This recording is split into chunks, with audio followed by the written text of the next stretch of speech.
జై శ్రీమన్నారాయణ. ధనుర్మాసం 6వ రోజు. మనం ఈరోజు 6వ పాసురాన్ని అనుసంధానం చేసుకుందాం.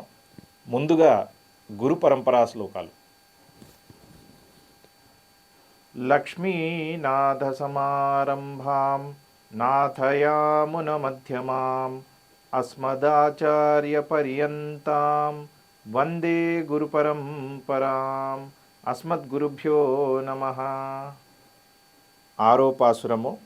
புள்ளும் சிலம்பினகாண் புள்ளரையன் கோயிலில் வெள்ளை விழிசெங்கின் பேரரவம் கேட்டிலையோ பிள்ளாய் எழுந்திராய் பேய்முலை நஞ்சுண்டு கள்ளச்சகடம் கலக்களிய காலோச்சி வெள்ளத்தரவில் துயிலமரந்த வித்தினை உள்ளத்துக்கொண்டு முனிவர்களும் யோகிகளும் மெல்ல எழுந்து அரியன்ற பேரரவம் உள்ளం పుగుందు కుళిరిందేలో రెంబావాయ్.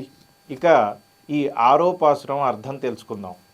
ఈ 1 నుంచి 5వ పాసురం వరకు మనకి ఆండాళ్ తల్లి వ్రత విధానం అనేటువంటిది తెలుపడం జరిగింది. ఇక ఈ 6వ పాసురం నుండి మనం వ్రతాన్ని ఆరంభిస్తున్నాము. ఇక ఈ పాసురంలో అమ్మ ఒకానొక గోపికని మేల్కొల్పడానికి వెళ్తున్నారు. అయితే ఆ గోపిక ప్రశ్నిస్తోంది, తెల్లవారుజాము అయిందనడానికి మనకి ఆనవాలేంటి అని. అయితే అమ్మ చెబుతున్నారు, నీకు పక్షుల కిలకిల రావాలు వినిపించట్లేదా? ఆలయంలో శంఖం యొక్క ధ్వని నీ చెవులకి వినపడలేదా? ఓ పిల్ల, ఇకనైనా సరే నువ్వు మేల్కో అని ఆవిడ చెప్పడం జరుగుతుంది. మళ్ళీ లోపలున్నటువంటి గోపిక అమ్మవారిని ఈ ప్రశ్న అడుగుతోంది, నేను లేవడం ఆలస్యమైంది, మీరందరూ ఎలా ప్రాతకాలంలో లేచారు అని. అప్పుడు ఆండాళ్ తల్లి ఈ విధంగా సెలవిచ్చారు, ప్రాతకాలంలో మునులు యోగులు మునివరుగళం యోగిగళం వారు చేసేటువంటి హరినామ స్మరణ మమ్మల్ని మేల్కొల్పింది. మనం మళ్ళీ ఇంకొకసారి ఈ పాసురాన్ని అనుసంధానం చేసుకుందాం.